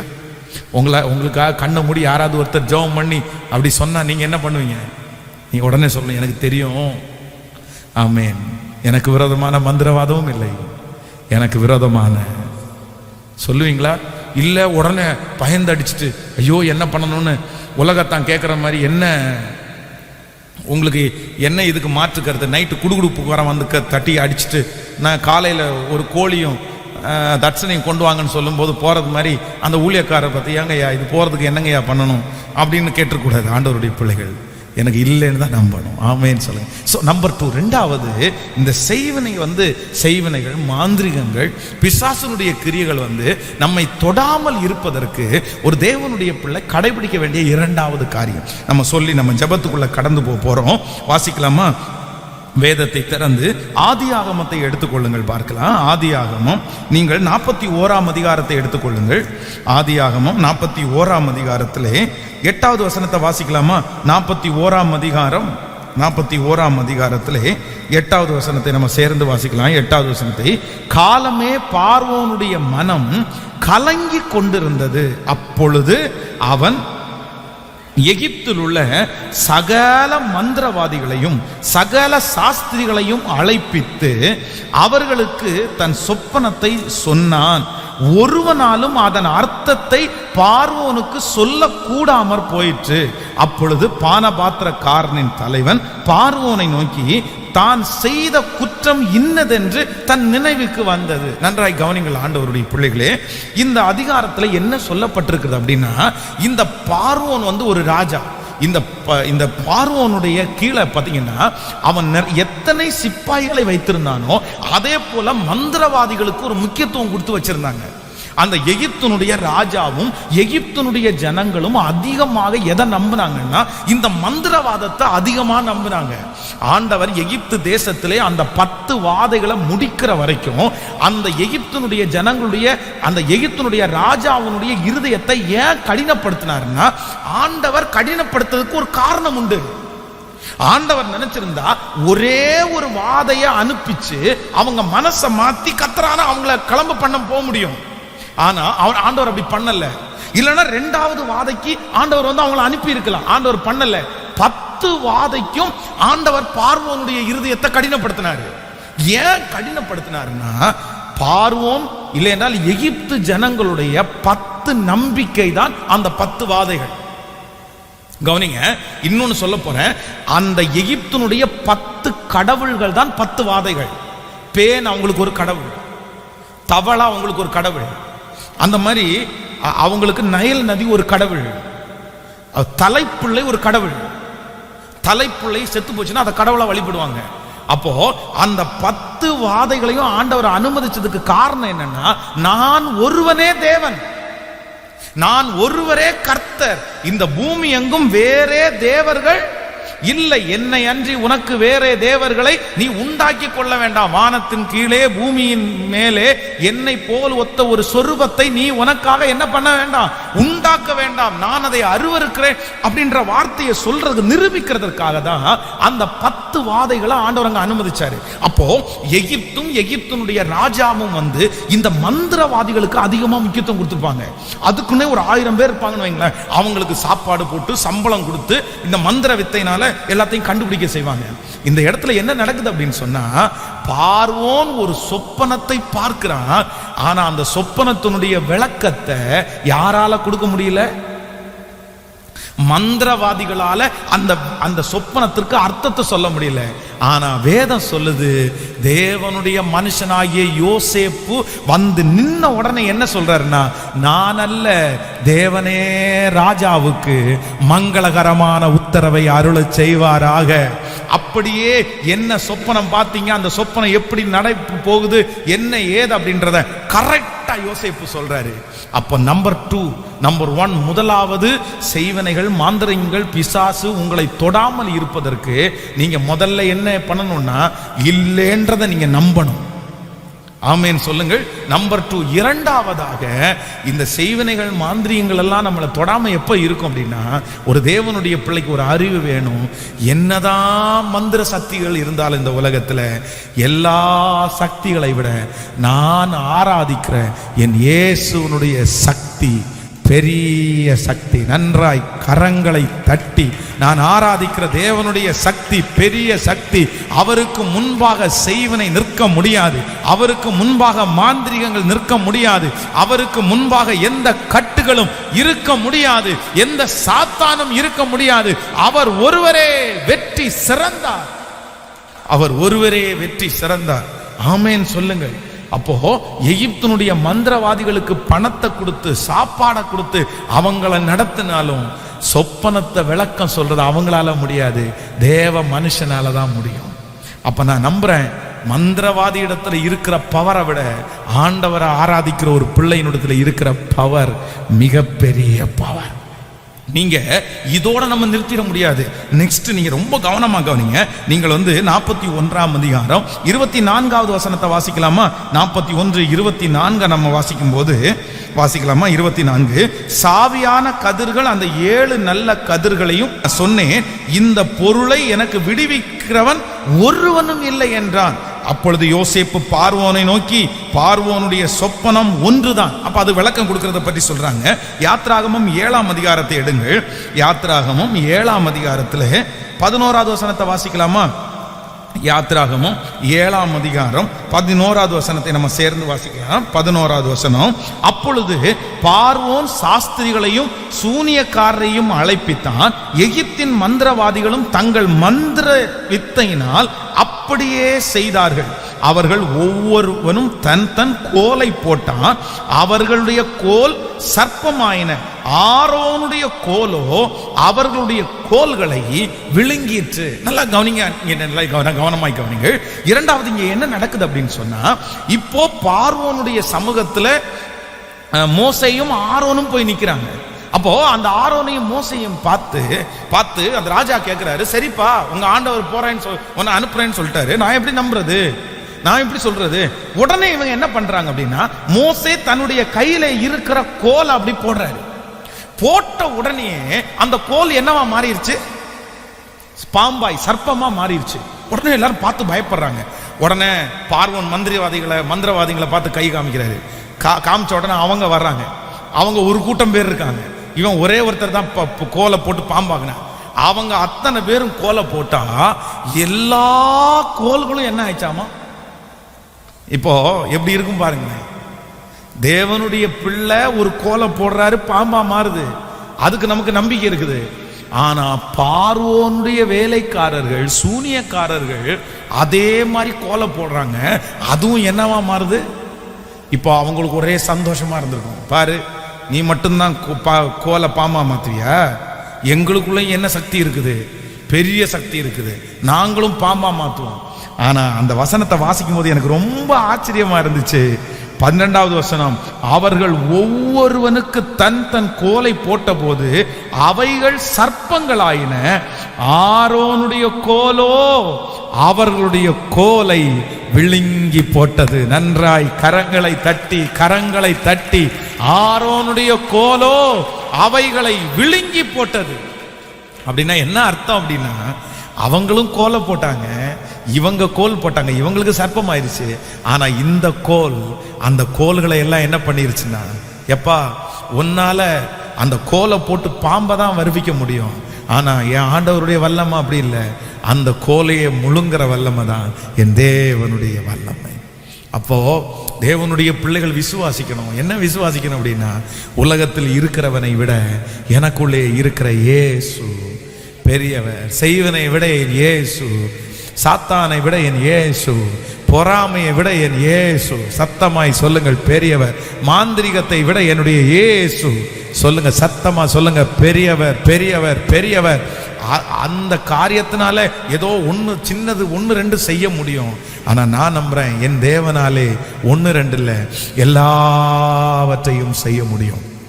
இது மட்டும் இல்ல, அடுத்ததாக நீங்கள் யாத்ராகமம் 8ஆம் அதிகாரத்திற்கு வாருங்கள். 8ஆம் அதிகாரத்தில் 7வது வசனத்தை வாசிப்பீர்கள். ஆனால் 8ஆம் அதிகாரம் 7வது வசனம், மந்திரவாதிகளும் தங்கள் மந்திர வித்தையினாலே அப்படி செய்து எகிப்து தேசத்தின் மேல் தவளைகளை வரப்பண்ணினார்கள். பார்வோன் மோசேயும் ஆரோனையும் அழைப்பித்து, அந்த தவளைகள் என்னையும் என் ஜனங்களையும் விட்டு நீங்கும்படி கர்த்தரை நோக்கி வேண்டிக் கொள்ளுங்கள், கர்த்தருக்கு பலியிடும்படி ஜனங்களை போக விட வேண்டும் என்றார். நன்றாய் கவனிங்க. இப்ப என்ன அப்படின்னு சொன்னா, மோசே எதை உண்டு பண்றாரு அப்படின்னு சொன்னா, தவளைகளை உண்டு பண்றாரு. இப்போ இவன் தவளைகளை உண்டு பண்ணின உடனே அந்த மந்திரவாதிகளும் என்ன பண்ணிட்டாங்க?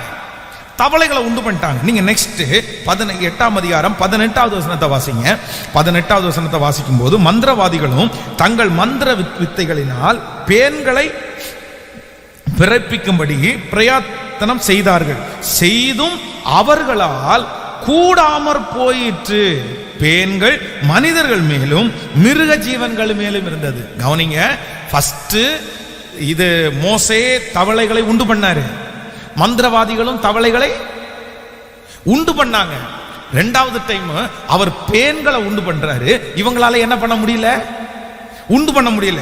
நீங்க 19வது வசனத்தை வாசிக்கும் போது அப்பொழுது மந்திரவாதிகள் பார்வோனை நோக்கி இது தேவனுடைய விரல் என்றார்கள். இது தேவனுடைய, எவ்வளவு பெரிய விஷயம்! என் ஆண்டவருடைய கைன்னு கூட சொல்லல, இது என்னுடைய ஆண்டவருடைய. அப்போ என்ன அர்த்தம் அப்படின்னா, மந்திரவாதியே, என் ஆண்டவர் அவருடைய விரலினால தொட்டா போதும் உன் மந்திரத்தை, அதை கண்டிப்பா நீ என்ன பண்ண முடியாதுன்னா செய்யவே முடியாது. என் ஆண்டவருடைய விரல் செய்ததை கூட ஒன்னால கொண்டு வர முடியாது. அப்போ இந்த ஜெபத்துல இந்த சத்தத்தை கேட்கிற நம்ம எல்லாருக்கும் ஒரு நம்பிக்கை வேணும். என்ன நம்பிக்கைன்னா, யார் உங்களை பயப்படுத்தினாலும், யார் உங்களை அச்சப்படுத்தினாலும் நீங்க கலங்க வேண்டாம். ஆண்டவரை பிடிச்சிட்டீங்கல்ல, நீங்க ஏற்றுக்கொண்டீங்கல்ல, ஞானஸ்நானம் எடுத்தீங்கல்ல, செய்வனை வச்சிருக்காங்கன்னு சொல்றாங்களா, மாந்திரிகம் பண்றாங்கன்னு சொல்றாங்களா, பிசாசு இருக்குன்னு சொல்றாங்களா, நீங்க ஒன்றும் பயப்பட வேண்டாம். இந்த சக்தி சாதாரணமானது. ஆனா என் இயேசுனுடைய வல்லமை பெரியது, பெரியது, பெரியது. ஒருவரும் எதிர்த்து நிற்க கூடாத வல்லமை தான் என் இயேசு கிறிஸ்துவனுடைய வல்லமை. நம்புகிறவர்கள் கரங்களை நன்றாய் தட்டி உலகத்தில் இருக்கிறவனை விட எனக்குள்ளே இருக்கிற இயேசு பெரியவர். அவர் யோனாவிலும் பெரியவர், அவர் சாலோமனின் பெரியவர். உலகத்தில் இருக்கிறவனை விட எனக்குள்ளே இருக்கிறவர் பெரியவர். நான் ஆராதிக்கிறவர் பெரியவர். அப்போ எந்த சூழ்நிலை வந்தாலும் ஒரு தேவனுடைய பிள்ளைக்கு என்ன வேணும்னா, இயேசு பெரியவர். எல்லா நோய்களை காட்டிலும் இயேசு பெரியவர், பேய்களை காட்டிலும் இயேசு பெரியவர். கடந்த ஒரு 1.5 ஆண்டுகளுக்கு முன்பாக ஒரு சகோதரி நம்முடைய திருச்சபைக்கு வந்தார்கள். அவங்க பிசாசினால பிடிக்கப்பட்டு வந்தார்கள். அப்போ அவங்க சொன்னாங்க, பாஸ்டர், எல்லா இடங்களிலையும் நான் போய் இந்த பிசாசு பிடிக்கும்போது ஆடும்போது எனக்கு ரொம்ப வெக்கமா இருக்கு பாஸ்டர், எனக்கு அப்படி ஜெபம் பண்றதுக்கே கஷ்டமா இருக்குது.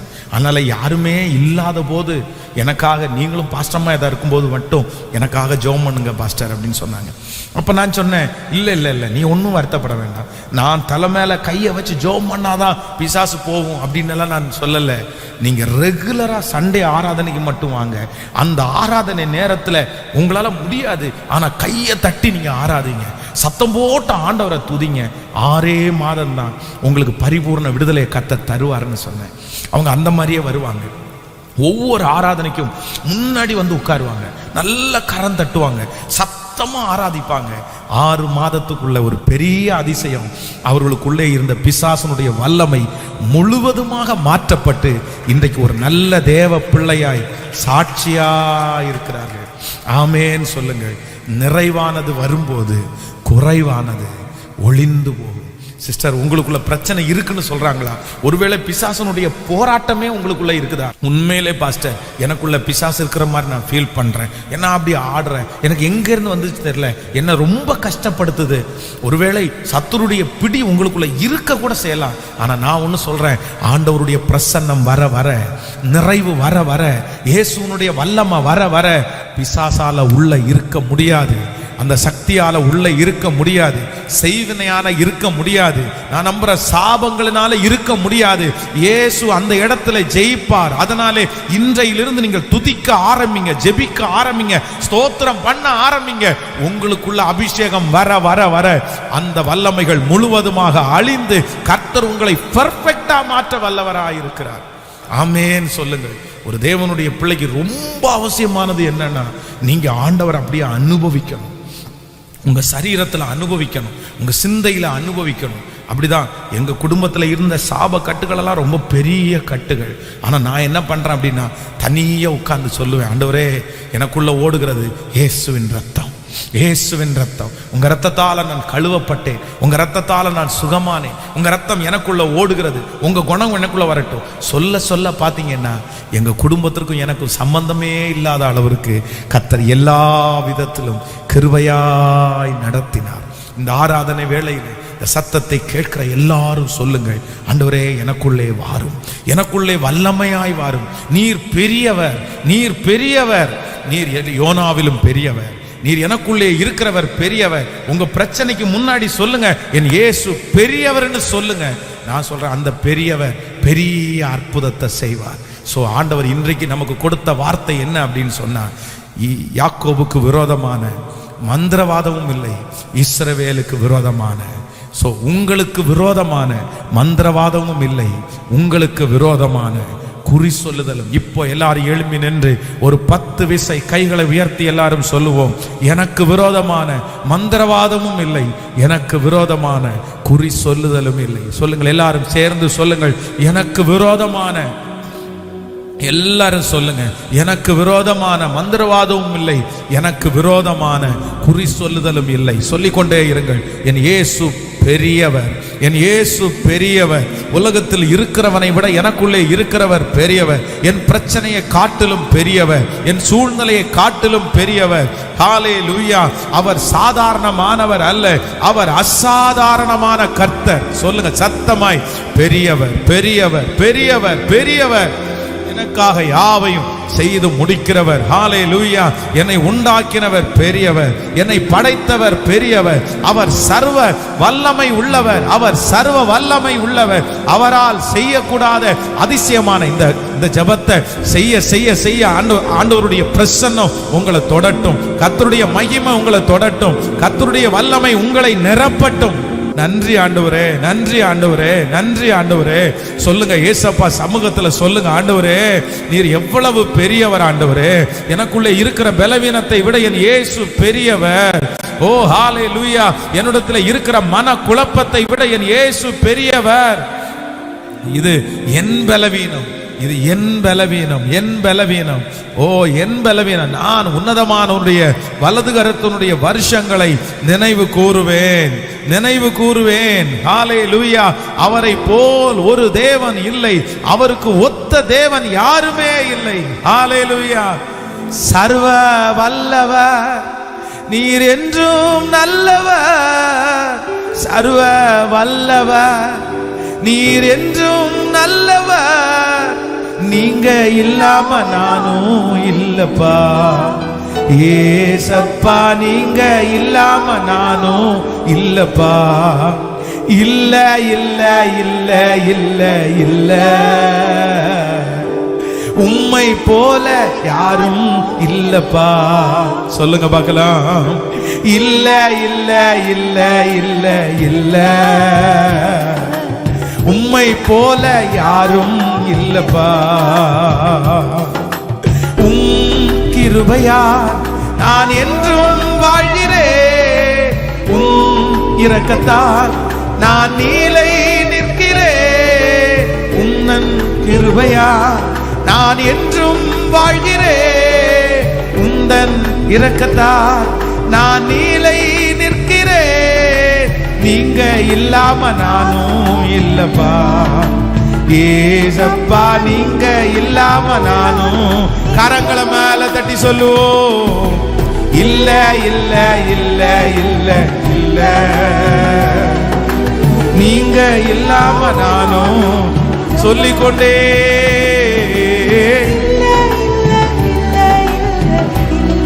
ஓ ஹல்லேலூயா.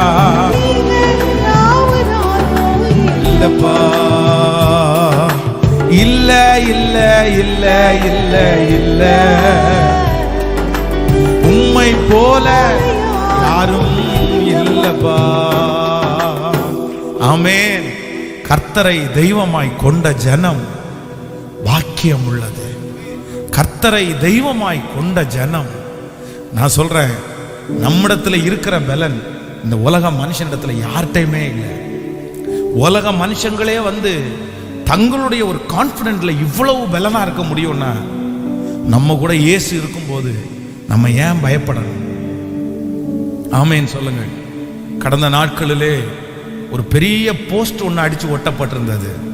என்ன போஸ்ட் அப்படின்னு சொன்னா, எங்களுக்கு செய்வனை செஞ்சு அந்த செய்வனை எங்களுக்கு நடந்துச்சுன்னா நாங்க 1 கோடி ரூபாய் பரிசு கொடுக்குறோன்னு ஒரு போஸ்ட் அடிச்சு ஒட்டியிருந்தது. நீங்க வந்து எத்தனை பேர் பார்த்துருக்கீங்கன்னு தெரியல. முஸ்லீம் சங்கத்தை சேர்ந்தவர்கள் வந்து ஒரு போஸ்ட் ஒட்டிருந்தாங்க, நீங்க செய்வனை செய்து எங்களுக்கு நடந்தால் 1 கோடி ரூபாய் பரிசை வாங்கிட்டு போங்க அப்படின்னா சவால் விட்டு அழைக்கிறாங்க. செய்வனை பண்றவா, எனக்கு செய்வனை பண்ணு, அது நடந்துச்சுன்னா 1 கோடி ரூபாய் உனக்கு தரேன் அப்படின்னு அவங்க அறிக்கை கொடுத்தாங்க. யாரும் வரலன்ற மாதிரி அறிக்கை கொடுத்திருந்தாங்க. நான் சொல்றேன், ஆண்டவரை தெரியாது, பைபிளை தெரியாது, அவருடைய வல்லமை அவ்வளோ பெருசா தெரியாது. ஆனா அந்த மனுஷனுக்குள்ள தனக்குள்ள தன்னை எதுவுமே பண்ண முடியாது, செய்வினையமோ மாந்திரியமோ பிசாசோ தன்னை பண்ண முடியாதுன்ற ஒரு பெரிய நம்பிக்கையில 1 கோடி ரூபாய் நான் தர்றேன்னு சொல்லி ஒரு போஸ்ட் அடிச்சு ஒட்டிருக்க முடியும்னா, அவ்வளோ பெரிய தெய்வனை கைக்குள்ள நம்ம வச்சிருக்கிறோம். நம்ம ஆராதிக்கிற தெய்வம் எவ்வளவு பெரியவர். நான் சொல்றேன், நம்ம தானே சவால் விடணும், நம்ம தானே பலனா இருக்கணும், நம்ம தானே தைரியமா இருக்கணும், நம்ம தானே பலனா இருக்கணும். உலகத்தான் ஒருத்தன் தைரியமா இருக்கிறான். ஆனா நம்ம யாராவது ஒருத்தர் ஏதாவது ஒன்று சொல்லிட்டாங்கன்னா, அப்படி இருக்குமோன்னு சந்தேகப்பட்டாங்கன்னா, உனக்கு என்னமோ பிசாசு, உடனே நம்ம நிறைய பேர் பயப்பட்டு நடுங்கி திகைச்சு, ஐயோ அவ்வளவுதான், ஐயோ அவ்வளவுதான், என் வாழ்க்கையை முடிஞ்சிட்டு வேலைக்கு போகாம வீட்டில் இருந்துட்டு அப்படியே வாழ்க்கையை சூனியமாற மாதிரி, அதுக்கப்புறம் மருந்து மாத்திரை அப்படியே அலைஞ்சு உங்களுக்கு ஒண்ணுமே இல்லைன்னா கூட நம்பவே முடியாத அளவுக்கு போய், இல்லை எனக்கு என்னமோ பண்ணுது. உங்க சரீரத்தை நீங்க கான்சன்ட்ரேட் பண்ண நான் சொல்றேன், உங்களுக்கு என்னமோ பண்றது மாதிரி தான் தோணும். நான் இந்த மன அழுத்தத்தில் இருக்கும்போது என்னுடைய ஹார்ட் பீட் ரொம்ப வேகமாக துடிக்கும், ரொம்ப படன்னு அடிக்கும். அப்போ ஒரு ஆப்பிள் பழத்தை தூக்கி நெஞ்சு மேலே வச்சுட்டு அப்பாவை கூப்பிட்டு காமிச்சதை பாருங்கப்பா எவ்வளோ ஃபாஸ்ட்டாக அடிக்குது அப்படின்னு. ஒரு பயங்கரமாக அப்படின்னா அந்த ஆப்பிள் பழமே மேலே போயிட்டு கீழே வரும் அவ்வளோ. அப்போ நான் ஆன்சைட்டிக் அப்படின்னா அந்த மன அழுத்தத்தில் இருந்தேன் நான். அப்போ ஒரு நாள் படுத்திருந்து இப்படி ஆப்பில் வச்சு என் அப்பாட்ட சொன்னதை பார்த்து, அப்படியாடா அப்படின்ட்டு அவர் படுத்து சட்டை கலத்து நெஞ்சு மேலே ஆப்பில் வச்சுட்டு, இப்போ எனக்கு அடிக்கும் பாரு அப்படின்னு பார்த்தா எனக்கு எப்படி அடிக்குதோ அவருக்கு அப்படியே அடிச்சிச்சு. உண்மையில அவரு இப்போ எனக்கு அடிக்குதா, நான் என்ன பைத்தியமா இருக்கேன், என்னை பிடிச்சி திட்டினார், ஏன்டா நீ இப்படி பண்ணிட்டு இருக்கிற, உன்னை குறித்து நீ எல்லாத்தையும் அப்படியே யோசிச்சிட்டே இருந்தா எல்லாருக்கும் இருக்கிறதா, நீ அதை பார்க்க அது உன் கண்ணுக்கு ரொம்ப பெருசா தெரியும், நீ அதை விட்டுரு, உன் சரீரத்தில் இருக்கிற பிரச்சனையை மறந்துரு, நீ என்னைக்கு மறக்குறியோ அன்னைக்கு தான் நீ சுகமா இருப்ப அப்படின்னு சொல்லி கொடுத்தாரு. அப்புறம் உண்மையிலே அப்படிதான், எனக்கு ஒன்றும் இல்லை அப்படின்னு நான் என்னைக்கு டெஸ்ட் பண்றதை விட்டேனோ அன்னைக்கு தான் நான் சுகமாவே இருக்கிறேன். ஆமென். மஞ்சக்காமால 18 டைம் எனக்கு திரும்பி வந்துச்சு. 18வது டைம் டெஸ்ட் பண்ணும்போது மஞ்சக்காமல் எனக்கு இருந்துச்சு. 19வது டைம் நான் டெஸ்ட் பண்ணல, எனக்கு இல்லை, அவ்வளவுதான். நான் டெஸ்ட் பண்ணல, இருந்தா இருந்துட்டு போகுது அப்படின்னு விட்டேன், அவ்வளவுதான், சரியாயிட்டேன் நான். அதனால நீங்க என்ன பண்ணுங்க அப்படின்னா, அதிக பலத்திற்கு ஏதுவான அந்த தைரியத்தை, அந்த விசுவாசத்தை, நம்பிக்கை நீங்க ஒரு நாள் என்ன பண்ணாதீங்கன்னா, மிகுந்த பலனுக்கு ஏதுவான உங்கள் தைரியத்தை விட்டு விடாதுங்க. அதனால ஏதோ ஒரு சூழ்நிலை, ஏதோ ஒரு மிஸ்டேக்கு, அது நீங்க பண்ணீங்களான்னு செக் பண்ணுங்க. உங்க கணவன் மனைவி பிரிவுக்கு காரணம் என்ன, உங்க பிள்ளைகள் பிரிவுக்கு காரணம் என்ன, எந்த இடத்துல மிஸ்டேக் நடந்துச்சு, யார் இதுக்கு என்ன பண்ணாங்க, அதை கிளியர் பண்ணிட்டு போங்க. வேற எதையும் பெருசா யோசிக்காதீங்க. எல்லாம் நன்மைக்காக கர்த்தர் மாற்றி தருவார். ஆமென் சொல்லுங்க. ஹல்லேலூயா. சோ உங்களுடைய வீட்டில் என்ன நீங்க பண்ணணும் அப்படின்னு சொன்னா, யாரை உயர்த்தணும்னா கர்த்தரையே உயர்த்தணும். சோ எந்த சூழ்நிலைகள் உங்க வாழ்க்கையில வந்தாலும் நீங்க ஒன்றை மட்டும் விட்டுறக்கூடாது, அவர் பெரியவர் என்கிறத நீங்க மறந்துடவே கூடாது. ஆமென் சொல்லுங்க. எந்த சூழ்நிலை வந்தாலும் உங்களுக்கு ஒரு எண்ணம் வரட்டும், என் இயேசு பெரியவர், என் இயேசு பெரியவர். நீங்க வேணா சாதாரணமானவங்களா இருக்கலாம், நீங்க சின்னவங்களா இருக்கலாம், ஆனா உங்களுக்கு ஒரு நம்பிக்கை வேணும், இயேசு பெரியவர், இயேசு பெரியவர். ஆமென் சொல்லுங்க. ஜெபிக்கலாமா எல்லாருமே ஒரு டைம்? ஆண்டவரே உம்முடைய பிள்ளைகளுக்காக ஜெபிக்கிறேன். நன்றி ஆண்டவரே. யாக்கோபுக்கு விரோதமான மந்திரவாதம் இல்லை, இஸ்ரவேலுக்கு விரோதமான குறி சொல்லுதல் இல்லை, இல்லை. எங்களுக்கு விரோதமான மந்திரவாதமோ, எங்களுக்கு விரோதமான குறி சொல்லுதலோ இல்லை. எங்களுக்கு விரோதமான மந்திரவாதமோ, எங்களுக்கு விரோதமான குறி சொல்லுதலோ இல்லை. நன்றி அப்பா. இந்த வார்த்தை தொனிக்கப்படுகிற ஒவ்வொரு வீடுகளிலும், இந்த வார்த்தை கேட்கப்படுகிற ஒவ்வொரு மனுஷங்களுக்கும் கர்த்தர் அந்த அற்புதத்தை நீர் செய்ய போகிறதற்காக நன்றி அப்பா. இனி அதை குறிச்ச பயம் அவங்களுக்குள்ள வரக்கூடாது. இனி அதை குறிச்ச ஆண்டவரே ஸ்தோத்திரம் ஆண்டவரே அதைரியம் அவங்களுக்குள்ள வரக்கூடாது ராஜா. அப்பா இனி எனக்கு விரோதமா ஒன்றும் பண்ண முடியாது என்கிற ஒரு பெரிய நம்பிக்கையை உம்முடைய பிள்ளைகளுக்கு நீ தரப்போகிறதற்காக ஸ்தோத்திரம் அப்பா. நன்றி ஆண்டவரே, நன்றி ஆண்டவரே. நன்றி அப்பா, நன்றி அப்பா, நன்றி அப்பா. பெரியவர், பெரியவர்.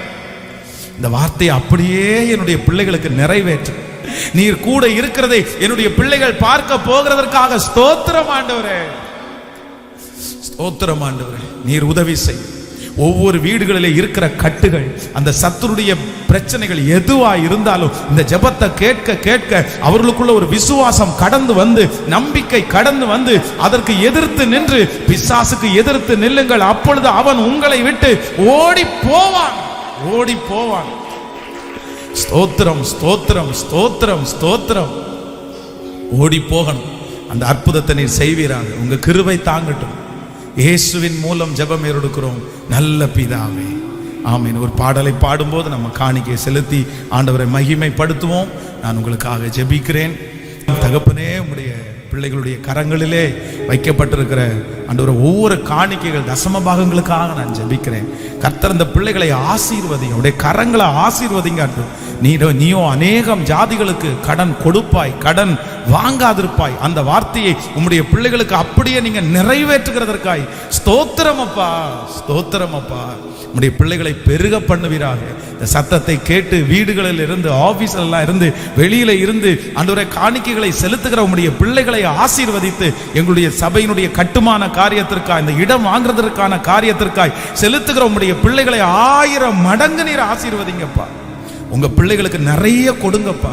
நீர் கூட இரும். இயேசுவின் மூலம் ஜெபம் ஏறெடுக்கிறோம் நல்ல பிதாவே, ஆமேன், ஆமேன். ஒரு பாடலை பாடும்போது நாம் காணிக்கை செலுத்தி ஆண்டவரை மகிமைப்படுத்துவோம். மேன்மையை தடுக்க நின்ற கூட்டங்கள் எல்லாமே தேவனும் கூட என்று வணங்கி நிற்கும். மேன்மையை தடுக்க நின்ற கூட்டங்கள் எல்லாமே தேவனும் கூட என்று வணங்கி நிற்கும். உன்னை பகைத்தவர் தந்திட்ட காயங்களாரும், உன்னை பகைத்தவர் தந்திட்ட காயங்களாரும், உன் மேன்மை உன் கையில் சேரும். சீர்படுத்துவார், சிறப்படுத்துவார், பலப்படுத்தி நிலை நிறுத்துவார். உன்னை சீர்படுத்துவார், சிறப்படுத்துவார், பலப்படுத்தி நிலை நிறுத்துவார். உன்னை பலப்படுத்தி நிலை நிறுத்துவார், உன்னை பலப்படுத்தி நிலை நிறுத்துவார். ஆண்டவர் உங்களோடு கூட இருந்து உங்களை காக்க கடவாராக. வருகிற மாதம் எல்லா திருச்சபைகளும் அதை ஜெப மாதமாகவே வைத்திருக்கிறார்கள். அதனால எல்லா ஆண்டவருடைய பிள்ளைகளையும் ஆகஸ்ட் மாதத்தை ஒரு ஜெப மாதமாக நீங்கள் அனுசரியுங்கள்.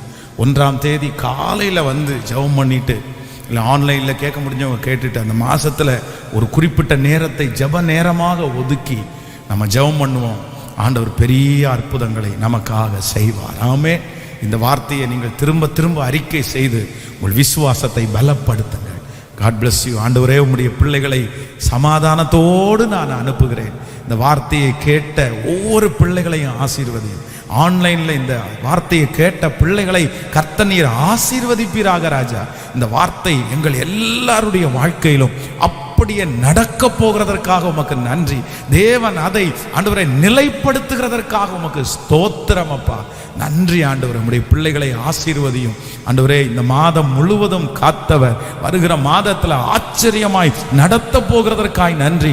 இந்த மாதம் பட்ட பாடுகள், ஜெபித்த ஜெபம் எல்லாவற்றுடைய பலனும் வருகிற மாதம் என்னுடைய பிள்ளைகளுக்கு உண்டாக போகிறதற்காக ஸ்தோத்திரம் அப்பா, ஸ்தோத்திரம். நீரே அதை கட்டளையிடுகிறதற்காக நன்றி ஆண்டவரே. பகலிலே வெயிலாகிலும் இரவிலே நிலவாகிலும் எங்கள் பிள்ளைகளை சேதப்படுத்தவே கூடாது ராஜா. குடிக்கிற தண்ணீர், சுவாசிக்கிற காற்று, ஆண்டவரே பண்ணுகிற பிரயாணம் எல்லாவற்றிலும் உம்முடைய கரம் என்னுடைய பிள்ளைகளோடு இருந்து நடத்துவதாக. உங்க பாதத்தை முத்தம் செய்கிறோம். இயேசுவின் மூலம் ஜெபம் எடுக்கிறோம் நல்ல பிதாவே, ஆமென். என் ஆத்துமாவே கர்த்தரை ஸ்தோத்திரி, என் முழு உளமே பரிசுத்த நாமத்தை ஸ்தோத்திரி. என் ஆத்துமாவே கர்த்தரை ஸ்தோத்திரி, கர்த்தர் செய்த சகல உபகாரங்களையும் மறவாதே. நம்முடைய ஆண்டவராகிய இயேசு கிறிஸ்துவின் கிருபை, பிதாவாகிய தேவனுடைய அன்பு, பரிசுத்த ஆவியானுடைய அந்யோன்ய ஐக்கியம் நம்மனோடும் இன்றும் என்றும் சதா காலம் கூட இருப்பதாக. ஆமென். ஹல்லேலூயா சொல்லலாம். ஹல்லேலூயா. கரங்களை உயர்த்தி ஹல்லேலூயா. God bless you. ஆண்டவர் உங்களை ஆசீர்வதிப்பார். Praise the Lord.